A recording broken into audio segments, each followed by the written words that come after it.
Celtic head into what has already become the biggest game of the season as we face Kairat Almaty in the return leg in Kazakhstan for a place in a £40 million place, no less, in the Champions League proper. This is Tino with the Countdown to Kick-Off show, joined here by Greg. Greg, how are you feeling about it all?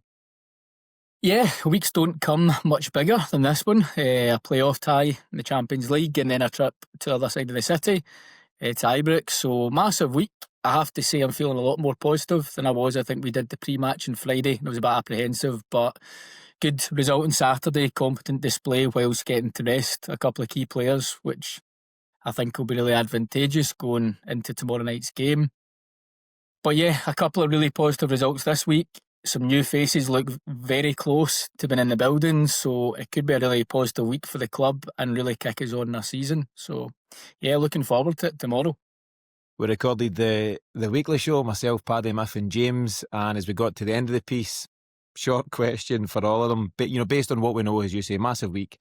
Kairat Almaty, Rangers, the European draw, whether that's Champions League or Europa, and a trip to Ibrox on Sunday. So I just put it to the boys, brilliant week ahead or terrible week ahead. What's your take on it? A good week ahead. I think we will get a result tomorrow night. I know we'll go into it in more detail, but I just have a feeling though we've learned an awful lot from last week's game. I think Rodgers kind of comes into his own. I think him and his backroom staff have done a lot of more research in them and seen the way they play. And I just think it could be a positive result. And I don't think it's a scary time to go to Ibrox at the moment. I'm seeing a positive week, and obviously we've heard rumours about guys almost been there, getting in the building as well. So it's what everybody's wanted the last few weeks. So I'm going positive, Tino.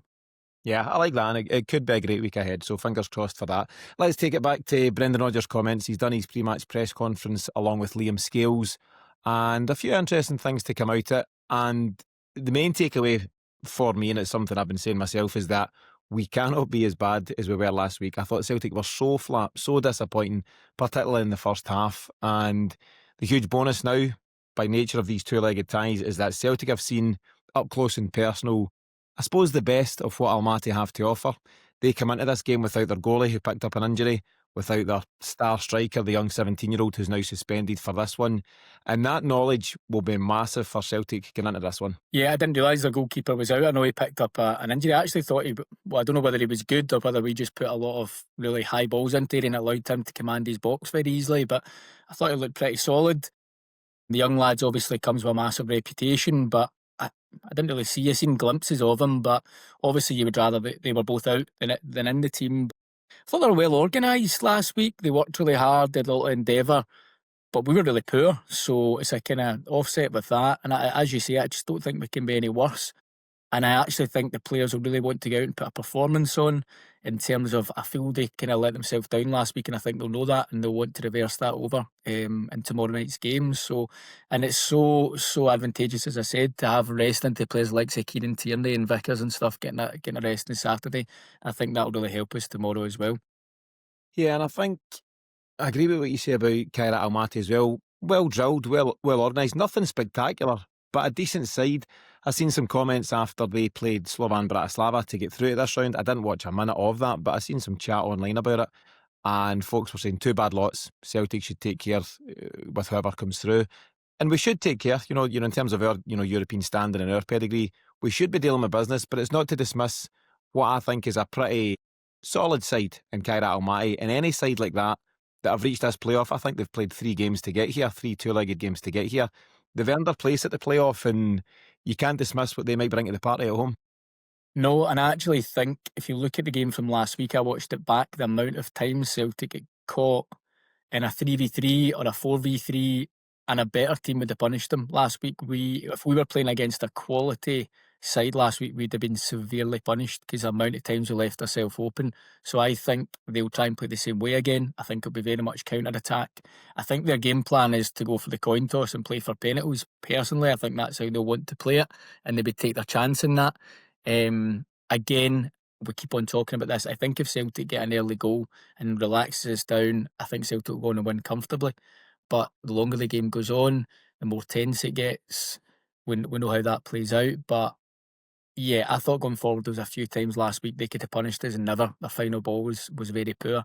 But they are, as I say, hard working determined, and they defended well. You have to give them credit. Last week they defended very well, but I think we'll see a different Celtic side tomorrow. Yeah, here's hoping. There was a few moments throughout the game they had their opportunities. Nothing glaring, but a couple of decent chances, within the final 10 minutes of injury times. At home, I would argue, and I guess we'll find out, but I would argue that they'll very probably set up in a similar way. They'll sit in, they'll soak it up, and then they'll look to break. That's where they'll miss the young guy. So I think it's Sapiev, the 17-year-old, and he's the main man for them. He's going for multi-millions to Chelsea. That's the rumour. Scored the penalty in the first leg against Slovan Bratislava, and to be entrusted with a penalty in such a huge game at 17 years old tells you a lot about the faith they put in him. So whatever way you dressed it up, that's a blow for them. Let's look at Celtic then in terms of how we're shaping up. The injury update was kind of as you were from the weekend, with the exception that Adam Ida has travelled, but 100% been confirmed fit by the manager. Austin Trusty's still out with his foot injury at the moment, and as we know, Alistair Johnson now joins Jota in the long-ish term injury list. So based on that, how do you feel? Do you feel confident? And we know all about the transfers, but we can't control that just now. We can't do anything about that for this tie. Is this group of players capable of going to Kazakhstan and doing what no Celtic side before them have done and getting a win, a positive result out there? Do.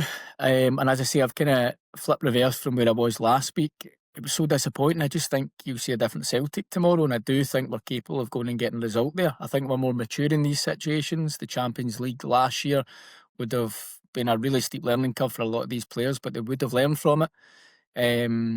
If you take out the travel time, the time difference, playing above in the altitude they're playing in, yeah, that makes it all more trickier. The park could make it slightly trickier as well, but I do think the Celtic team has it in them, albeit we are shortened in areas, there's no doubt about it, but this team definitely has it in them to go and get a positive result. Okay everyone, we're going to leave it there for now on this one, but if you'd like to watch the full episode, you can do that right now by joining us over on Patreon at patreon.com/Celtic Exchange. As a member, you'll get access to the rest of this episode, plus all of our additional shows, including pre- and post-match shows for every game, a range of extra episodes throughout the week, and loads more from the team here at Celtic Exchange. It only takes a couple of minutes to sign up, and once you're in, you can continue watching the show on your device or directly on the brilliant Patreon app. So that's patreon.com/Celtic Exchange, or just click the link in the show notes. Thanks for tuning in, and we'll see you over on Patreon shortly.